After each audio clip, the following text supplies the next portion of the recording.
സർവശക്തനായ ദൈവത്തിൻ്റെ അതിപരിശുദ്ധ നാമം അതിയായി മഹത്വപ്പെടുമാറാകട്ടെ.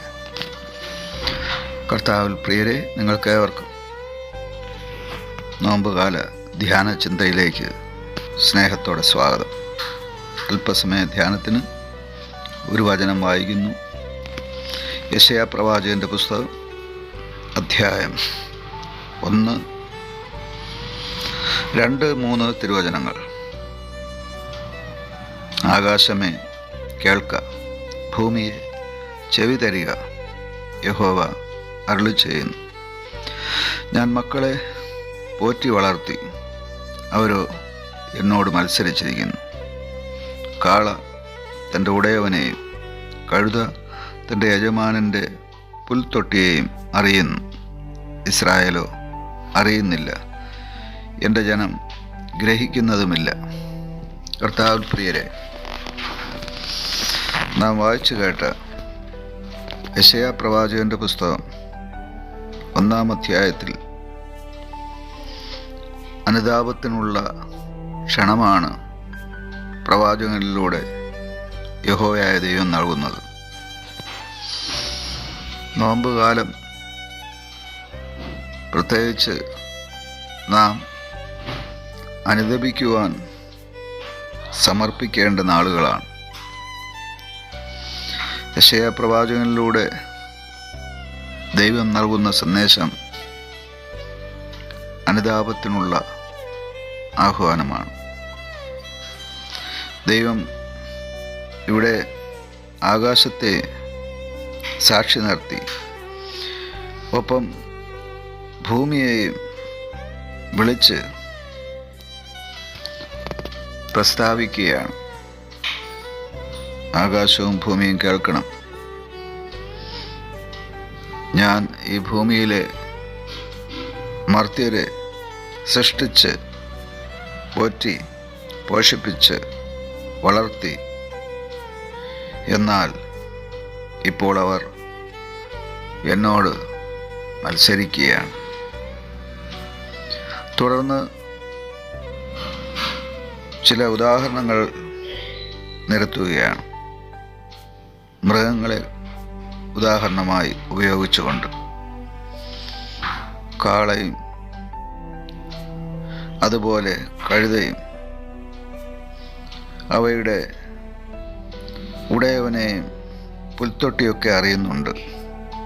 എന്നാൽ ദൈവത്തിൻ്റെ ജനമായ ഇസ്രായേൽ ദൈവത്തെ അറിയുന്നില്ല. ദൈവത്തെ അറിയുവാൻ മനസ്സ് വയ്ക്കേണ്ടത് അത്യന്താപേക്ഷിതമാണ്. ദൈവത്തെ നാം അറിയുന്നു എന്ന് നാം ഗ്രഹിക്കുന്നുവെങ്കിൽ ആ ദൈവത്തെ നാം അറിയേണ്ടതുപോലെ ഇനിയും അറിഞ്ഞിട്ടില്ല. മുഴുപ്രപഞ്ചത്തിൻ്റെ സൃഷ്ടാവിൻ്റെ ഹൃദയത്തെ ഗ്രഹിക്കുവാൻ, ആ ദൈവത്തിൻ്റെ ഹിതം, ദൈവത്തിൻ്റെ ഇഷ്ടം ഗ്രഹിക്കുവാൻ അനുതാപം അത്യന്താപേക്ഷിതമാണ്. അനുതാപത്തോടുകൂടെ മാത്രമേ നമുക്ക് ദൈവത്തെ സമീപിക്കാനാകൂ. ധൂർത്തപുത്രൻ അഥവാ മുടിയനായ പുത്രൻ എന്ന അപരനാമത്തിൽ അറിയപ്പെടുന്ന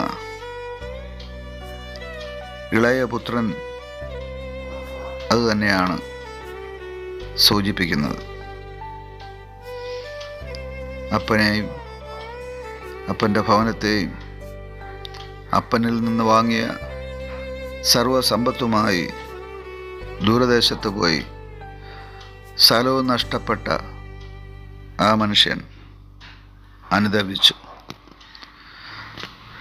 ദൈവത്തോടും മനുഷ്യരോടും മാപ്പപേക്ഷിച്ചു.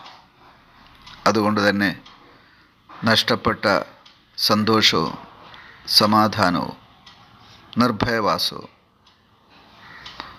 വീണ്ടും അവന് തിരിച്ചു കിട്ടുകയാണ്. ഈ അനുതാപത്തിൻ്റെ നാളുകൾ അഥവാ നോമ്പിൻ്റെ നാളുകൾ നമുക്കാവശ്യമായിരിക്കുന്നത് അനുദപിക്കുവാനുള്ള സമർപ്പണമാണ്. ആമേൻ.